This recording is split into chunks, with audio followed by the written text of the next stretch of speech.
ये बात एकदम सही है कि सारी बातें फेस वैल्यू पर डिपेंड करती हैं। अगर आप कहीं किन्हीं कुछ गलत कारणों से मीम बन गए हैं तो आप ये मान लो कि आपको लोग बिल्कुल भी सीरियस नहीं लेने वाले हैं, क्योंकि लोग आपको सीरियस मैटर में भी मीम का ही लेंस लगाकर देखने वाले हैं, भले ही आप ब्रह्मांड का निचोड़ बताने की कोशिश करो। जब से वीरेंद्र चौहान सर उस कैजुअल वाली मीम में वायरल हुए हैं तब से इन्हें कोई सीरियस ले ही नहीं रहा है। और एक छोटा सा प्रॉम्प्ट बनाकर चैट जीपीटी को दे दीजिए और देखिए कि वो क्या डाटा देता है।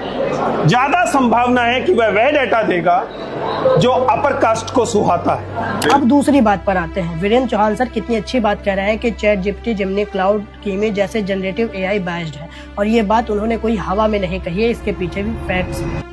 इन सारे एआई मॉडल्स को जिन डॉक्यूमेंट्स, स्क्रिप्चर्स और सोर्सेज के आधार पर ट्रेंड किया गया, उन्हें ज्यादातर किसने लिखा है?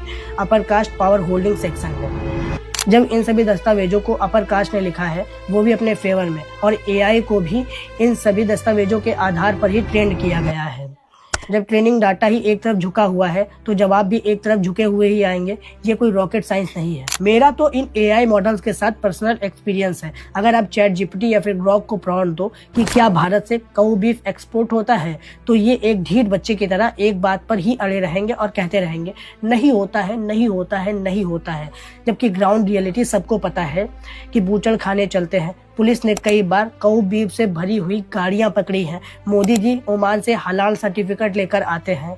सुधांशु त्रिवेदी कह चुके हैं कि नॉर्थ ईस्ट में मिथुन का मांस खाया जाता है, और विदेश से लोग वीडियो भी प्रसारित कर रहे हैं। लेकिन ये एआई मॉडल्स मानने को तैयार ही नहीं है, क्योंकि इन्हें ऐसे ही ट्रेंड किया गया है कि भारत में काऊ बीफ पूरी तरह से बैन है। और आखिर में मैं केवल एक ही बात कहूंगा कि एआई बायस्ड है, क्योंकि उसके पास दिमाग नहीं है। ये बात हम सभी लोग बहुत पहले से जानते हैं, लेकिन अपने दिमाग को बिल्कुल भी बायस्ड मत होने दो। चिंतन करो, मनन करो, टॉपिक को सोचो, समझो, तब सवाल करो।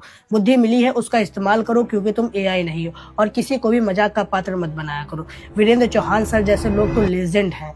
उनके ऊपर इल्जाम लगाने से पहले 4-6 बार सोचने की जरूरत होती है।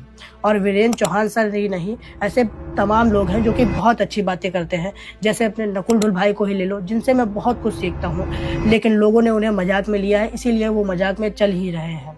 थोड़ा समझने की जरूरत है, तो थोड़ा सा समझो।